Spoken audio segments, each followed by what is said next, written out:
First, I want to express my appreciation for Sam asking us to do the sprawl meter, which we were happy to do. And I understand it's restarted today at 0. The good news is that the sprawl per second has gone down a little bit since the last time we did this, so that's progress. And of course, sprawl in Vancouver region generally is a lot less rapacious than in other parts of Canada, and certainly appears benign compared to most US metropolitan areas. So it's a good marker, and it's a good mark of our progress as well. But the main thrust of this talk is about the work that our students did a year or so ago in a joint School of Planning and a joint School of Architecture and Landscape Architecture studio with planning and landscape architecture students. And the wonderful thing about working with students is that you can ask them to work like dogs and you don't have to pay them any money when you do that. So this is about, I figured roughly one day, about $500,000 worth of effort for which we paid 0. And therefore it's a great contribution to the city of Vancouver, and I hope you can thank some of the people who are involved. One of them is in the room today, Sam Mohammed Khani, who has the funny looking microphone in his ear. So if you want to know anything more about the project, you can also ask him. But we basically did the studio to ask questions, and the main question was, what would Vancouver look like in the year 2050 if there was enough affordable housing for everyone who wanted it? What would it look like if, as in Copenhagen or Oslo, more people walked, biked, or took transit than used their cars? What will it look like when, instead of 600,000 people, Vancouver is home to 1.5 million? Me and my colleagues, Scott Hine and James Tour, asked our urban design students to answer these questions and to show us what such a city would look like. They saw a city where most new housing was fitted to existing neighborhoods through gentle infill and along transit streets and mid-rise structures. They saw a city where the gradual shift away from cars allowed a quarter of our streets to become green streets, places for community gardens, street hockey games, bikeways, and bird songs. They saw a city where the environmental and fiscal costs of moving from place to place and heating homes was slashed by over 80%. But they also saw problems too. If current trends continue, by 2050, Vancouver will be a city of the old, caused by a general aging of our population and the ongoing exodus of young families, families driven from our city by the high cost of housing. In only 10 years, the city's grade school numbers have decreased by 5%, at a time when our population has increased by 8%. And while the percentage of elderly in the city has remained relatively flat for decades, in the next 30 years we can expect their proportion to double. 30 years from now, Vancouver may be a city of tourists, college students, and the elderly. Vancouver will be a city without workers, without the laughter of children, without a future. They also identified something almost as alarming. They saw a city that might be on a path to becoming 2 cities, not 1.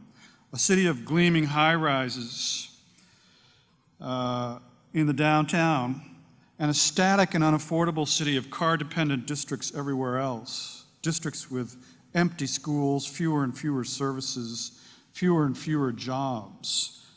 How then can we avoid urban ossification, provide affordable housing for our children, fill the schools with our grandchildren, and lighten our load on the planet? To do all of this seems, in a word, impossible. But young students can often make the complex simple. The good news is they came up with 3 simple principles for creating an affordable, sustainable, and convenient Vancouver by 2050. The first principle is respect the streetcar grid.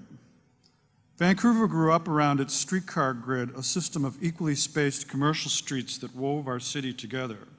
It is a pattern common to most North American cities. Cities that have emerged out of the 1-mile squares of the agricultural landscape and spread out because of the streetcar. This streetcar city pattern is the most efficient land use and movement framework the world has ever seen, always exhibiting a characteristic arrangement of land uses and a rational network of streetcar arterials to serve them. Most of the areas we cherish are still organized along and around these streetcar arterials. Our first step then is to visualize an urban refill strategy that capitalizes on the strengths of the streetcar grid and work with, not against, this framework. Our second principle is to capitalize on the form of the streetcar city to provide affordable homes. How can Vancouver respond to a twin crisis, an aging population that is leaving us as a city of empty nesters in too large homes, and an affordability crisis that is driving our young away? Vancouver is famous for its gleaming downtown towers, but as this slide illustrates, that seductive view obscures the fact that our city is 90% suburb. Most of the housing stock in our city is detached, with low-density residential covering over 60% of our land area. This walkable and attractive streetcar-era landscape was originally occupied by homes containing 5 people or more. Now our average family has just a shade over 2 people in it. Our residential landscape, so well suited to our large families of the 30s and 40s, are ill-suited to our smaller families of today. Much more tragic, they are completely unaffordable.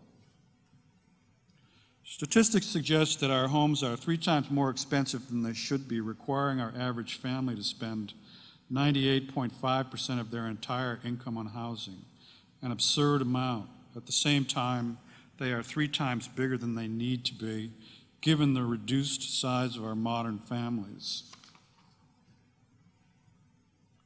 The third principle, and last, is create a city that runs on itself. Vancouver uses a lot of energy, but some residents use a lot more than others.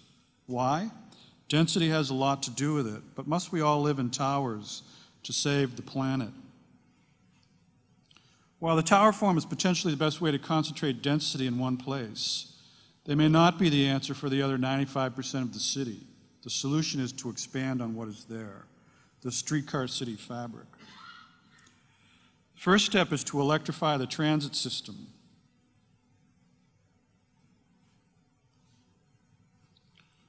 There is no way at all that we can reach our goal of 80% reduction in greenhouse gases if we don't. Shifting car trips to transit trips won't cut our transportation-related greenhouse gas emissions if those trips are simply switched to diesel-belching buses. However, we can start now to shift our transit fleet to carbon-zero electric trolley buses and trams.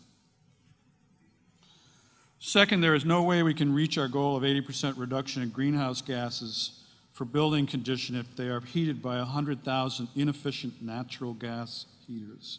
District heating is many times more efficient and can easily be carbon zero, but how do we pay for it?